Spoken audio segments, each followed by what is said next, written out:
우리를 사랑하시는 아버지, 한 주간의 마지막 안식일 시작하는 시간을 맞이하여 우리 교우님들 머리 숙여 하나님 앞에 경배하고자 합니다.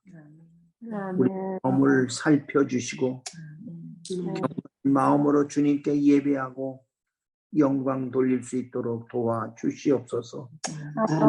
우리 연약할 때 힘주시고 부족할 때 채워주시는 아버지, 우리 힐탑의 가족들 일일이 살펴주셔서 믿음의 부유한 사람이 되고 이들에게 우리의 믿음을 나눠줄 수 있는 풍부한 성도들이 되도록 축복하여 주시옵소서. 이 시간 특별히 기도 없는 바는 저희 교회 제일 원로 되시는 이 장로님 건강히 오르지 못합니다. 이 시간 하나님 그 침상을 지켜주시고 능력의 손길로 회복의 역사를 일으켜 주셔서 찬양하고 감사하게 하여 주시옵소서.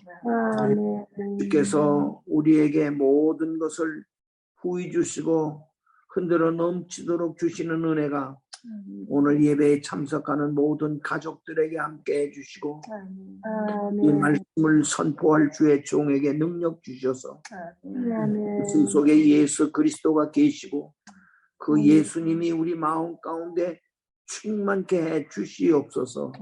우리 간구하지 못한 모든 것까지라도 주께서 도와주시고 이끌어 주실 것을 믿고 예수님의 귀한 이름으로 간절히 기도하옵나이다. 아멘.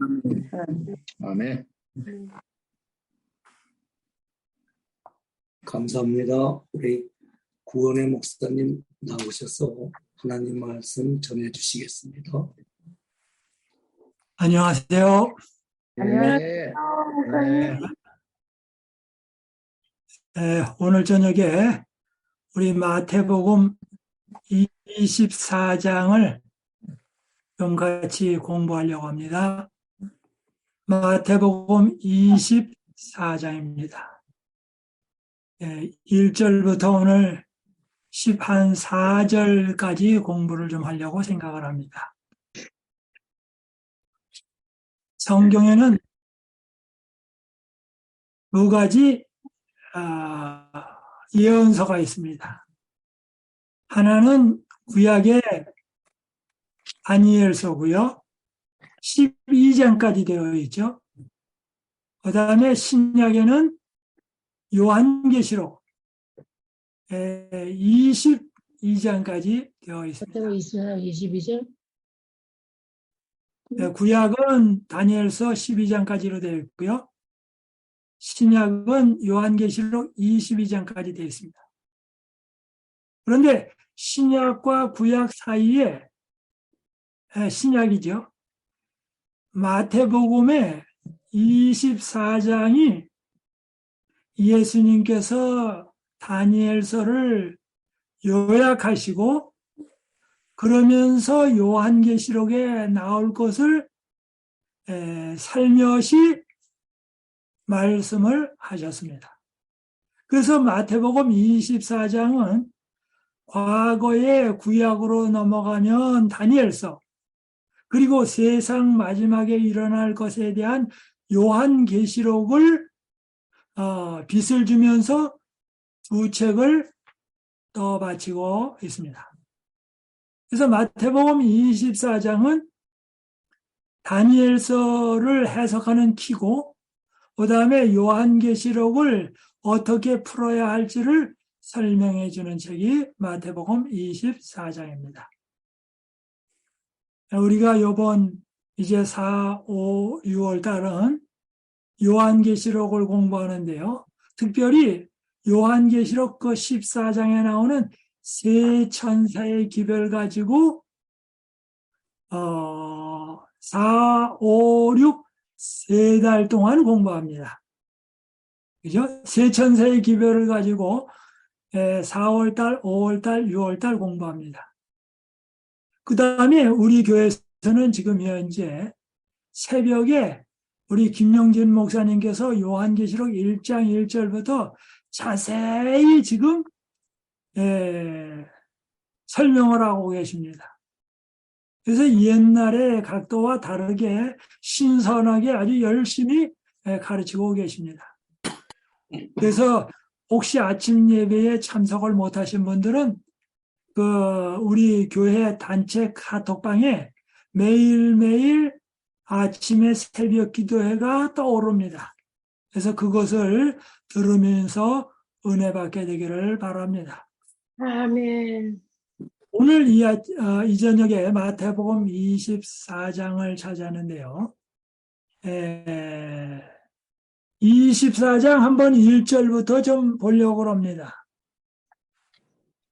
예수께서 성전에서 나와서 가실 때에 예수님께서는 마태복음 23장에 7가지 화를 설명하셨습니다. 요한계시록에는 7재앙이 나오는데 마태복음 23장에는 7화가 설명되어 있습니다. 그래서 7화라는 말은 서기관과 바리새인들에게 예수님께서 화 있을진저, 화 있을진저, 화 있을진저 하면서 7을 선포하십니다. 이 화를 선포하지 아니하면 많은 무리들이 바리새인과 서기관을 따라가기 때문에 잘못하면 참된 태양이신 예수님을 따라갈 수 없을 것 같아서 그들에게 화를 선언하고 계십니다. 그리고 난 다음에 24장에 이제 예수님의 종말론이 나옵니다.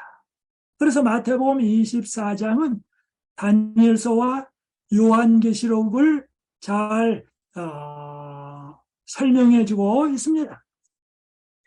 근데 1절 예수께서 성전에서 나와서 이 성전은 유대민족의 자랑이요 로마 나라의 자랑이요 이 지상에서 정말 자랑거리였습니다.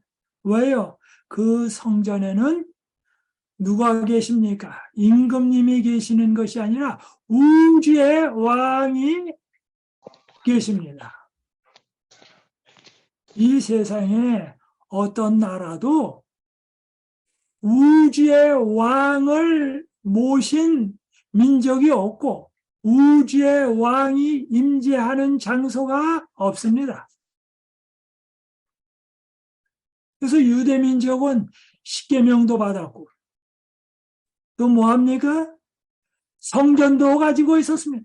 그래서 성전에 대하여 조금이라도 말을 잘못하면 그런 사람들은 처벌을 받았습니다.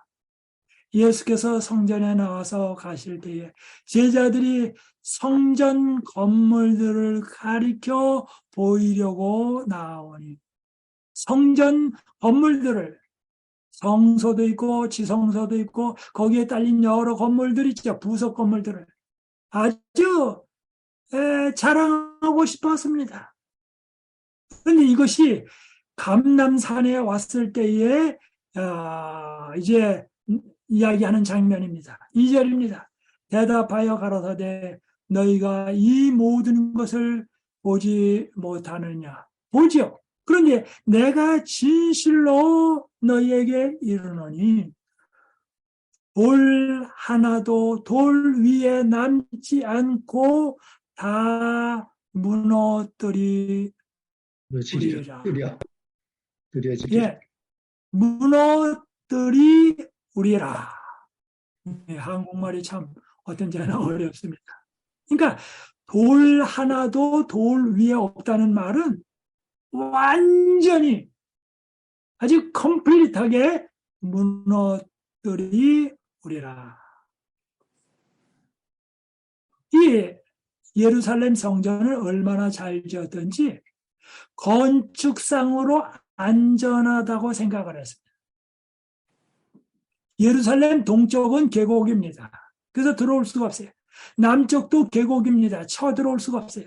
서쪽도 계곡입니다. 쳐들어올 수 없어요. 단지 쳐들어온다고 하면 북쪽인데 그래서 북쪽을 아주 방비를 잘했습니다. 인간적으로 예루살렘 성은 난공불락의 섬이었습니다. 이거는 결코 무너뜨릴 수 없다 그랬어요. 그런데 인간적으로도 건축상으로도 안전하다고 생각한 그 성전이 무너뜨리리라. 더군다나 건축상뿐만 아니라 하나님이 임재하시는 곳이므로 영원할 것이라고 생각했습니다. 이중적으로 세상적으로도 안 무너지고 영적으로도 무너질 리가 없습니다. 왜요? 하나님이 그 성을 정복하도록 허락 안 하실 거라고 생각을 했습니다. 그랬는데 예수님이 뭐라고 말합니까? 완전히 무너뜨려진다 그랬습니다. 그리고 예수님 당시에 이 성전에서는 하나님께 제사를 지내는데 매일매일 제사 지내고 또 대속제일에 지내고 하나님의 임재가 있는 것입니다. 근데 하나님이 계신데 어떻게 인간이 하나님의 계신 장소를 무너지게 합니까?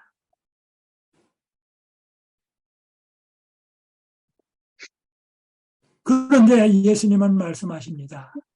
그곳이 무너진다. 왜요? 예수님을 의지하지 아니하고 하나님을 의지하지 아니하고 성령님의 보혈을 거절하면 그 성도 무너진다.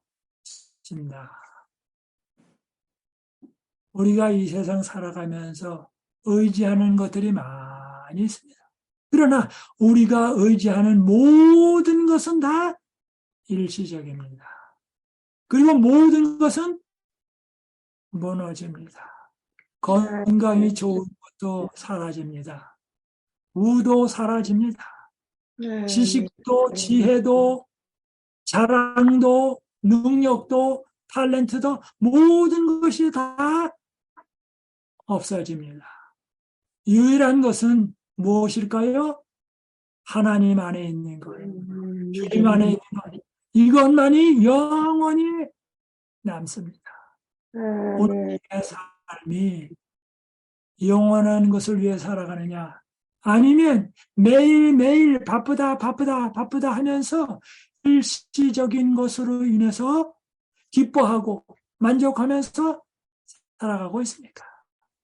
만약의 경우 매일에서 성공한다 할지라도 영원한 것에 성공하지 못하면 그 사람은 영원한 관점에서 볼 때에 완전히 인생을 실패한 것이나 마찬가지입니다. 그러므로 우리는 이 땅에서 다른 모든 것을 잃는다 할지라도 영생을 잃는다고 하면 영원한 것을 잃는다고 하면 우리는 아무 얻는 것이 수확이 없게 될 것입니다. 그러므로 아무리 바쁘다 할지라도 중요한 것, 영원한 것을 위해서 힘을 써야 할 것입니다. 3절입니다. 예수께서 감람산 위에 앉으실 때에 제자들이 종령이 와서 가로되 우리에게 이르소서 어느 때에 이런 일이 있겠사오며 또 주의 임하심과 세상 끝에는 무슨 징조가 있사오리까? 이때까지도 예수님의 제자들은 생각했습니다. 예수님이 곧 머지않아서 왕으로 등극할 것이다. 그런데 이 성전이 망하다니 어떻게 그것이 가능할까? 그 다음에 또 이렇게 말합니다. 또 주의 임하심과 세상 끝에는 무슨 징조가 있사오리까? 세상 끝에는 무슨 징조가 있사오리까? 오늘 마태복음 24장에는 두 가지 세상 끝이 나옵니다.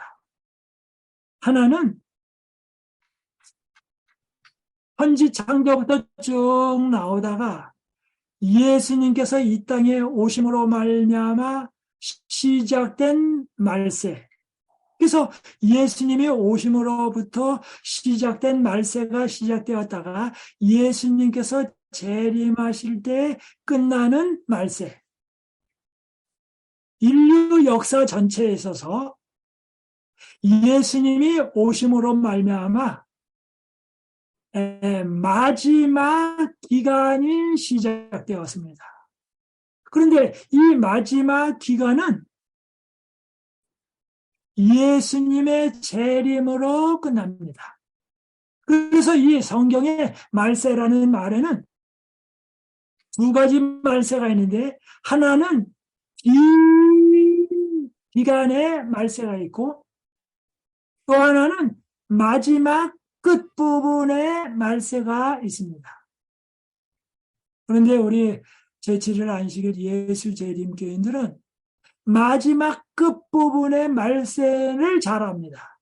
그런데 마지막 기간 전체에 대한 말세는 많이 말을 하지 않습니다.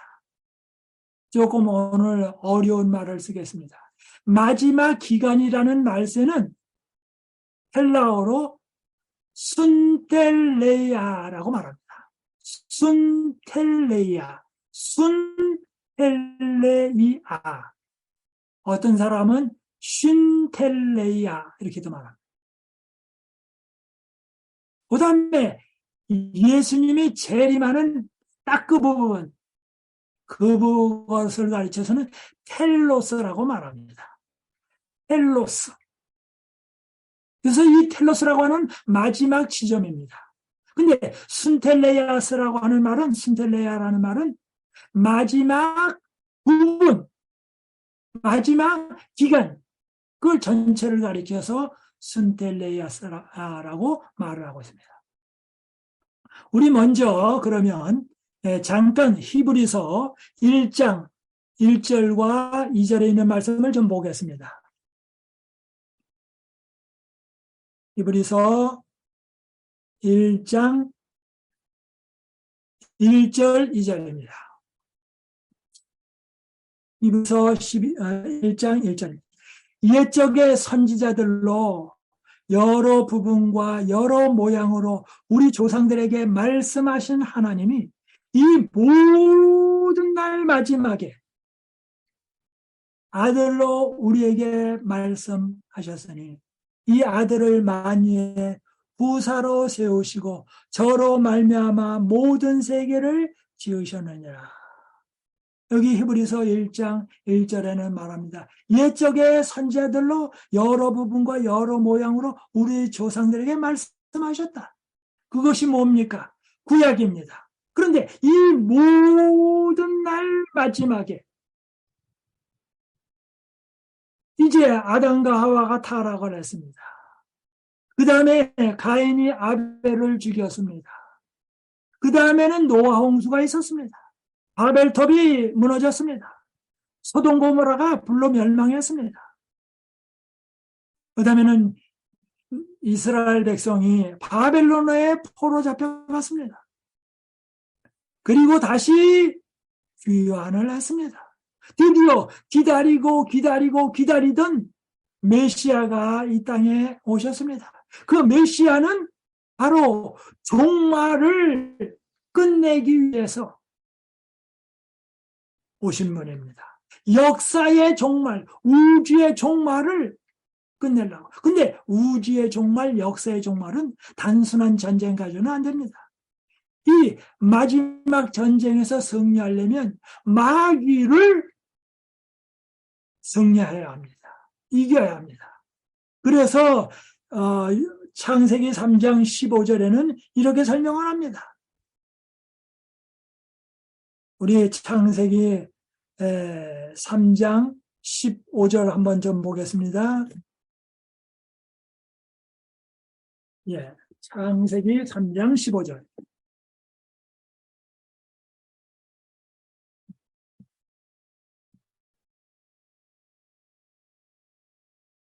또 내가 너로 여자와 원수가 되게 하고 너의 후손도 여자의 후손과 원수가 되게 하리니 여자의 후손은 즉 예수 그리스도는 내 머리를 상하게 할 것이요 뱀의 머리를 상하게 할 것이요 너는 그의 발꿈치를 상하게 할 것이니라 하시고 바로 예수님께서 구약의 4,000년 이상의 기간을 다 지나고 난 다음에 기다리던 메시아가 오셔서 뱀의 머리를 상하게 할 것이요.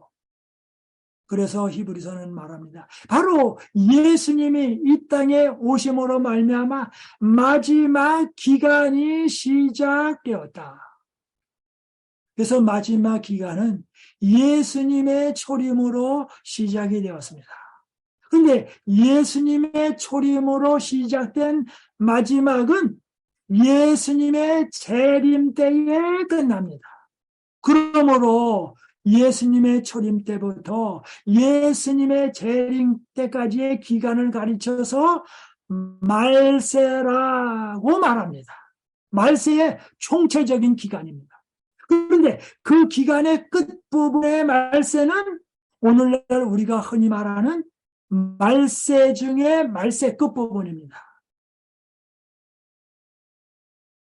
이제 제가 쭉 어떻게 해서 예수님이 이 땅에 오심으로 말미암아 말세의 시작이 되었는지를 말씀드렸습니다. 그런데 그 예수님이 십자가에 달려 돌아가심으로 말미암아 인간 되신 하나님이 돌아가심으로 말미암아 마귀의 정체가 온 우주에 드러나게 됐습니다. 그러므로 천사들로부터도 마귀는 이제 신임을 잃었습니다. 지구상에서도 점점 신임을 잃어가고 있습니다. 그러므로 마귀는 정복된 자며 망해가고 있습니다. 망해가고 있는데 그것이 언제 완전히 끝납니까? 예수님의 재림으로 말미암아 이제 완전히 끝나게 되는 것입니다. 물론 더 정확하게 말하면 재림하시고 천년기가 지나가고 그 다음에 불로서 멸망되는 것까지가 이제 완전한 멸망이죠. 그런데 예수님이 오심으로 말미암아 돌아가심으로 말미암아 시작된 이 말세, 그 말세를 가르쳐서 헬라어로는 순텔레이아라고 말합니다. 오늘 마태복음 24장을 읽으면서 좀 설명을 드립니다. 그런데 이 말세가 시작되었는데 이 말세에 어떤 일이 벌어졌습니까? 스데반이 순교를 당했습니다. 그래서 복음이 이방으로 갔습니다. 그러므로 유대 나라는 이제는 민족적으로 더 이상 선택된 민족이 아니었습니다. 그 유대 민족이 말세, 종말을 보였습니다. 그래함에도 불구하고 예수님을 죽이고 스데반을 거절하고 그러면서도 계속 제사를 지내기 때문에 로마 나라가 와서 성전을 완전히 부숴버렸습니다. 그러므로 예루살렘 성전이 이제는 종말을 고하게 되었습니다. 그러면서도 마귀는 1260일 동안 1260년 동안 교회를 핍박했습니다. 그런데 그 중세도 1798년에 끝나게 됐습니다. 그러므로 다니엘서와 요한계시록이 말하는 말세, 즉 1798년은 다니엘서와 요한계시록이 말하는 말세가 시작되었습니다. 그 다음에 다니엘서 8장과 9장이 말하는 2300주야의 말세는 1844년에 시작이 되었습니다. 바로 1844년은 성서적인 말세입니다.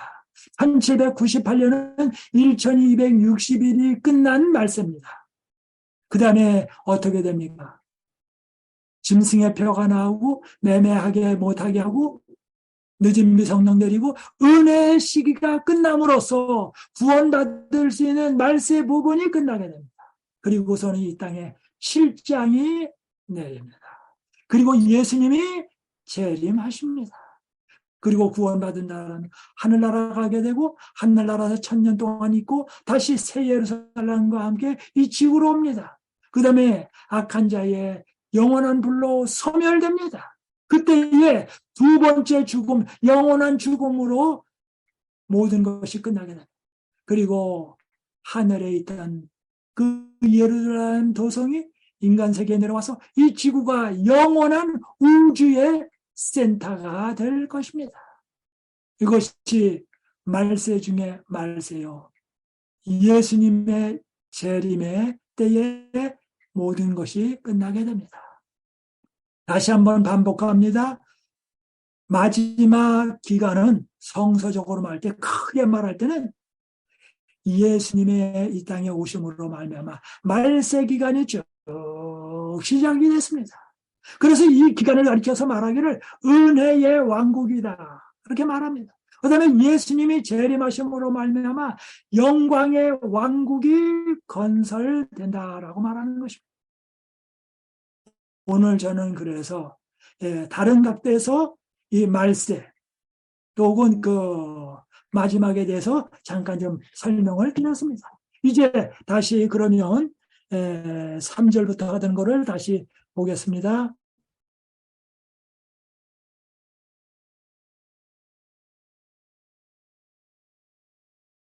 감사합니다. 3절이요. 예수께서 감람산 위에 앉으셨을 때 제자들의 종령이 와서 가로되 우리에게 이르소서 어느 때에 이런 일이 있겠사오며 또 주의 임하신과 세상 끝에는 이라고 할 때 여기에는 순텔레야 이렇게 성경을 얘기하고 있습니다. 그래서 제가 저녁에 혹시나 제가 설명할 때 듣는 얘기로만 하는데 헬라어 성경이 다르게 표현한 게 아닌가. 그래서 제가 헬라어 성경을 펴가지고 마태복음 24장에 나오는 것 다 전부 점검을 했습니다. 그래서 세상 끝에는 이라고 하는 이 말은 순텔레야, 즉 마지막 기간에는 예수님께서 이제 하늘로 승천하시고 난부터 재림하실 때까지의 그 마지막 지점까지에는 무슨 징조가 있사오리까. 그러면서 4절부터 말하는 징조는 순텔레이아에 나오는 징조들입니다. 그러므로 마지막 지점이라는 징조가 아니고 마지막 기간에 있는 징조들입니다. 그래서 마지막 기간에 있는 징조와 마지막 지점에 있는 징조에 대하여 설명을 드리려고 합니다. 4절입니다. 예수께서 대답하여 가라사대 너희가 사람의 미혹을 받지 않도록 주의하라.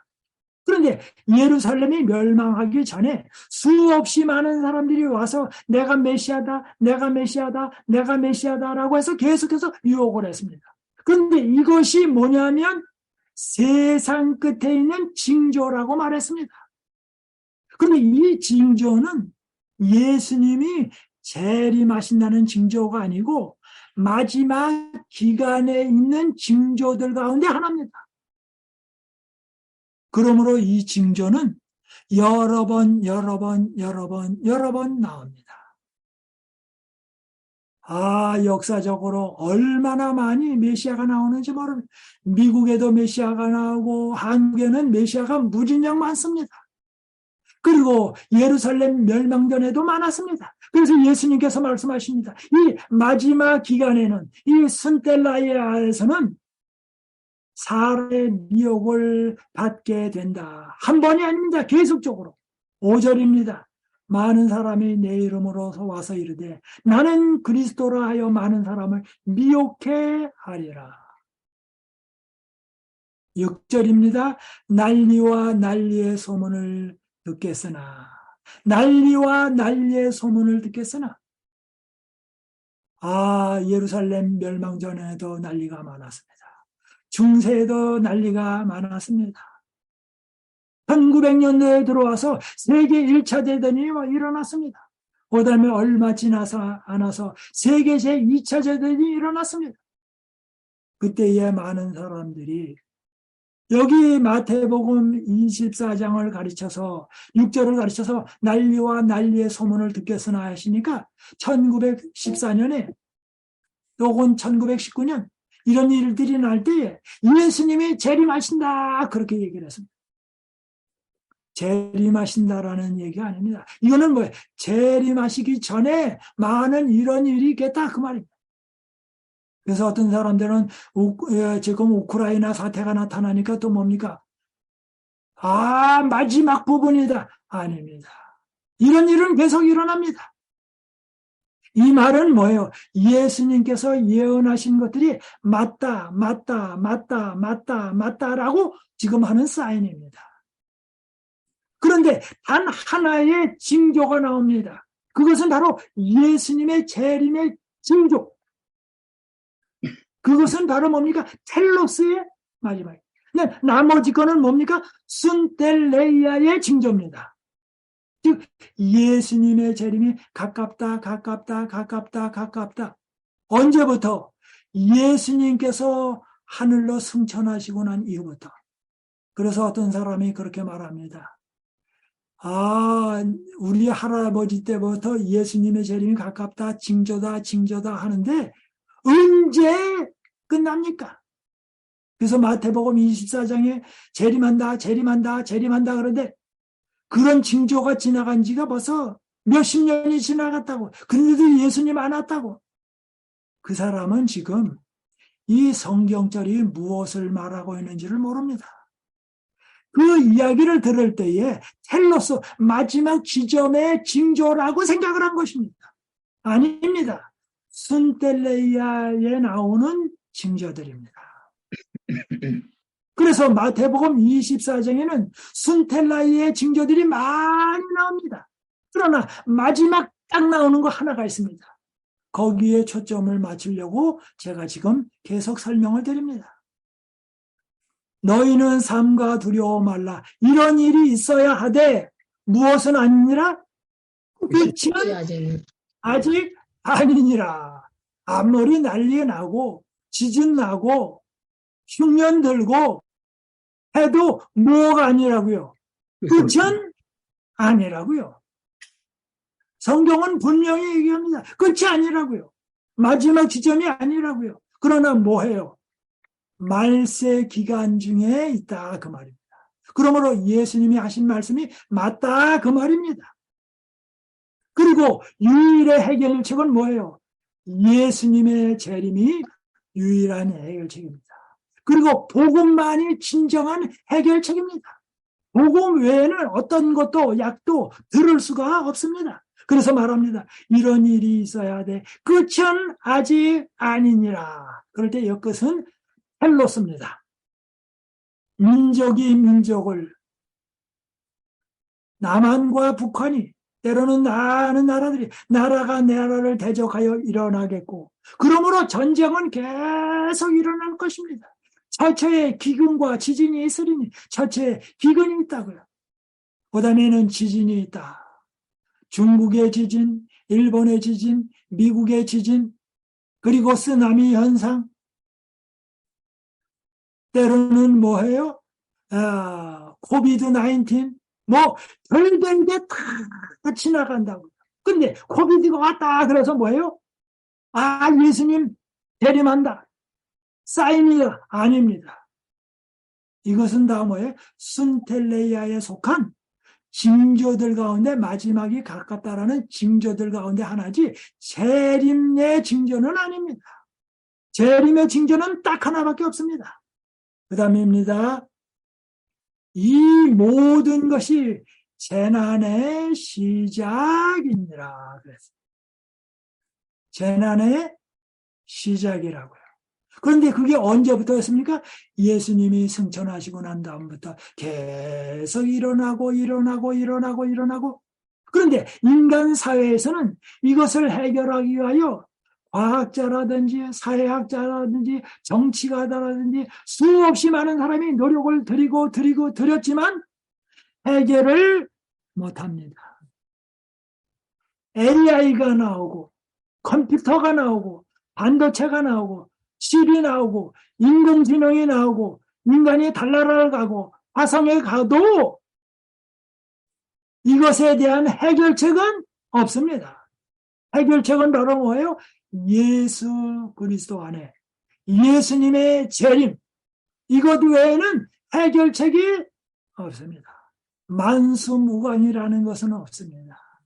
영생이라는 것은 예수 그리스도 외에는 없습니다.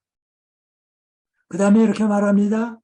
9절입니다. 그때의 사람들이 너희를 환난에 넘겨주겠으며 너희를 죽이리니 너희가 내 이름을 위하여 모든 민족에게 미움을 받으리라.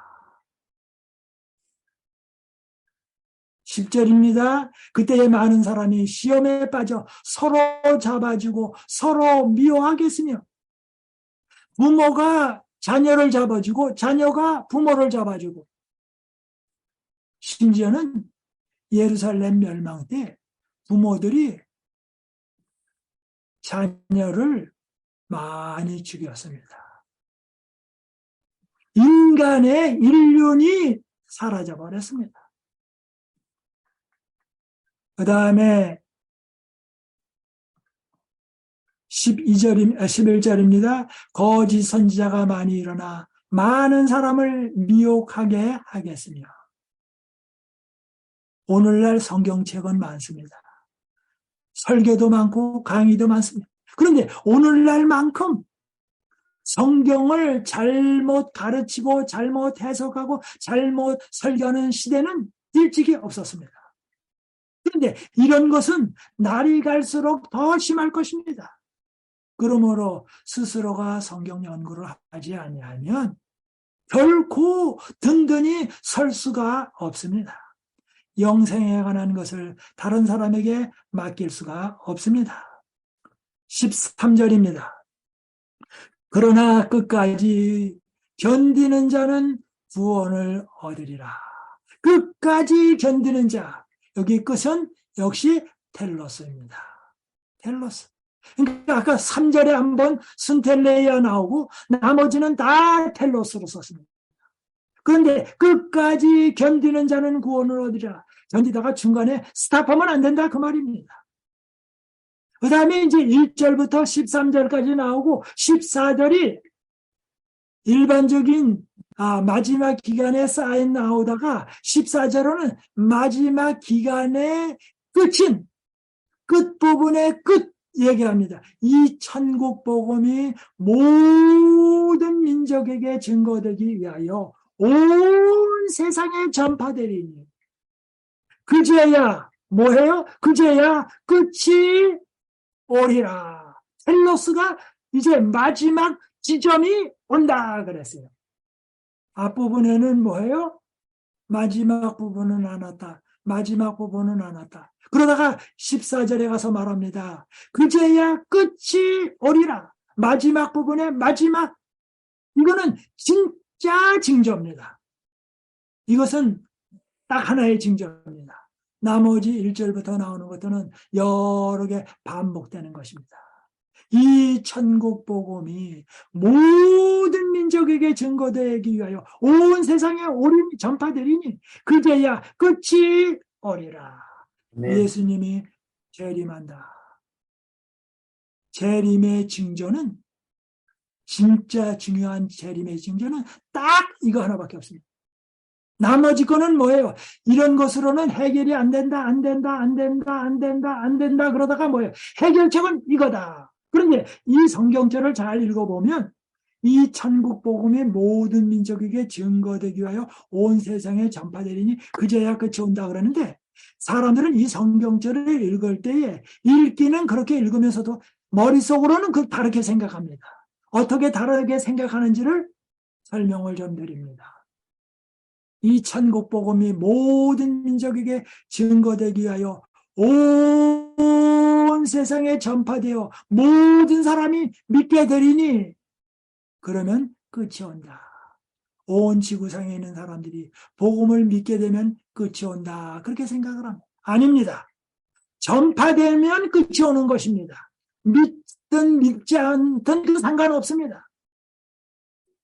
믿든 안 믿든 복음이 온 세상에 전파되면 예수님은 오십니다. 더 이상 지체하지 않습니다. 그리고 난 다음에는 더 이상 아무리 전해도 안 받아들이는 사람에게는 더 이상 성령님이 이 땅에 계셔야 할 필요가 없습니다. 그러므로 성령님이 떠나십니다. 성령님이 떠나시면 뭐가 됩니까? 그때의 은혜의 시기가 끝나는 것입니다. 그리고 무엇이 옵니까? 질재앙이 내리는 것입니다. 그리고 예수님이 이 땅에 오시는 것입니다. 왜 성령님이 떠나신다고요?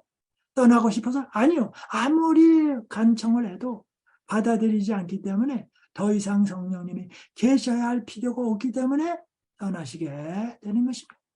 그렇게 되면은 악한 자는 계속 악하고 의로운 자는 계속 의롭게 되는 것입니다.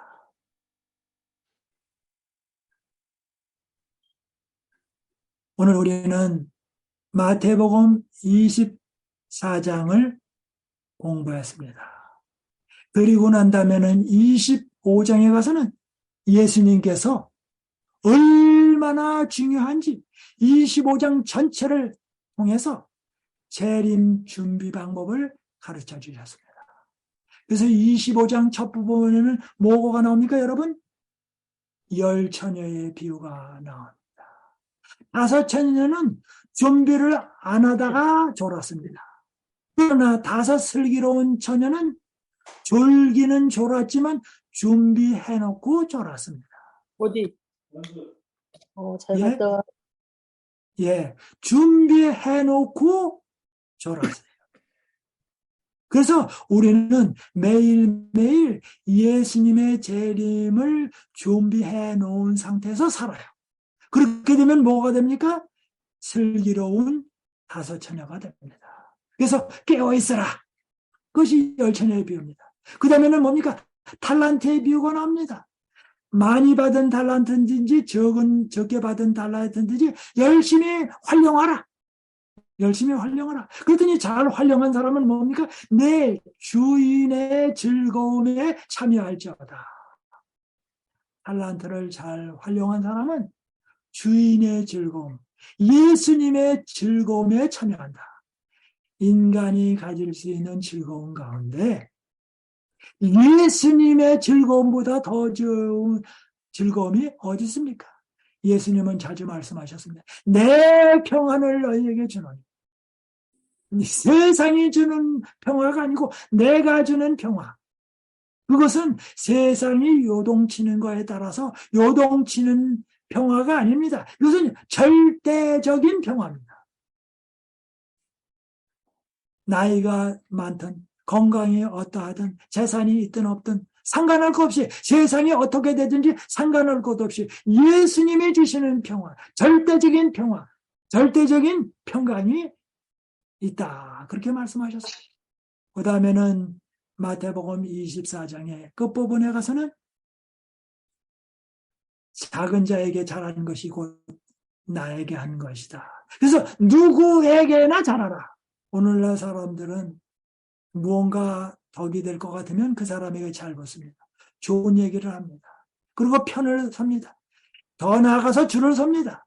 그러나 줄 중에 제일 좋은 줄은 예수님의 편에 서는 것입니다. 예수님께 줄을 부는 것입니다. 아멘. 그래서 누구에게나 잘하는 것입니다. 이 누구에게나 잘한다는 것이 쉽지 않습니다. 누구에게는 그 모든 사람들이 하나님께 속한 영혼이기 때문에 그렇습니다. 예수님께서는 마태복음 5장에 산상수훈에서 말씀하십니다. 너희는 세상의 소금이다. 소금은 맞습니다. 소금은 그 사이에 들어가서 모든 것을 맛을 내고 또 부패하지 않게 합니다. 그 다음에는 말합니다. 너희는 세상의 빛이라. 그렇게 말씀하십니다. 예수님은 태양빛입니다. 그런데 우리는 달빛입니다. 그래서 우리가 달이 태양빛을 받아서 반사하는 것입니다. 우리는 태양이 아닙니다. 우리는 반사체입니다. 그런데 말씀하십니다. 너희는 세상의 빛이라. 예수님의 빛을 받아서 반사하는 것입니다. 그런데 반사를 잘하려면 우리가 투명해야 합니다. 깨끗해야 합니다. 그래서 예수님 말씀하십니다. 너희는 세상의 빛이다. 너희는 세상의 소금이다. 그렇게 말씀하십니다.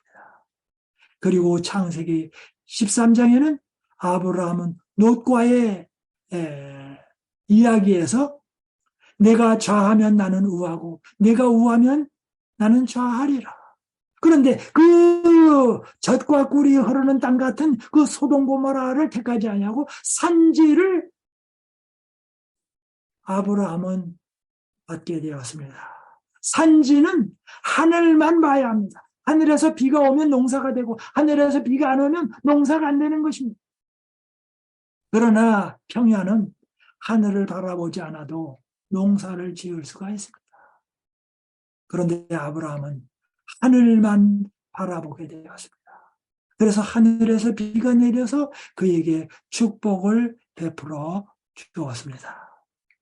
사랑하시는 성도님 여러분, 이제 예수님은 머지않아 이 땅에 오십니다. 주재림 귀한 언약을 온 세상에 전하세요. 예수님 속히 오십니다. 네. 여기 오늘 마태복음 24장에서 한 말씀. 이 복음이 땅끝까지 전파되면 온다. 이 복음은 무엇입니까? 바로 예수 그리스도가 모든 문제의 해결책이다. 그래서 다른 약을 찾지 말아라. 다른 분을 찾지 말아라. 다른 진리를 찾지 말아라. 예수님께 나아가라. 그것이 유일한 해결책이요. 유일한 행복이요. 온 우주에 그것만이 영원히 남을 것입니다. 그래서 요한계시록 4장과 5장에도 바로 그 죽임을 당하시는 어린이냐, 그에게 존귀와 영광과 찬송과 그렇게 얘기하지 않습니까? 아무쪼록 예수님을 바라보는 가운데 예수님의 재림을 먼저 자신이 준비하고 다른 사람도 예수님의 재림을 준비하도록 돕는 우리 모두가 되기를 바라면서 말씀을 마치겠습니다. 네. 예, 우리 기도하겠습니다. 아버지 하나님, 이 저녁 마태복음 24장을 공부할 수 있도록 도와주셔서 감사합니다. 주님, 저희들 주의 오심이 가깝다는 사실을 깨닫고 다른 것에 초점을 맞출 것이 아니라 예수님을 바라보게 하시고 또 이 천국 복음을 먼저 자신들이 체험하고 실천하고 다른 사람에게 증거할 수 있도록 인도해 주옵소서. 주님께서 속해 오십니다.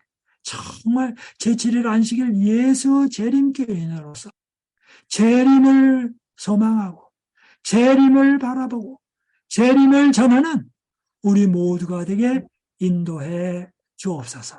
아멘. 이 모든 말씀 예수님의 이름으로 기도드리옵나이다. 아멘. 네.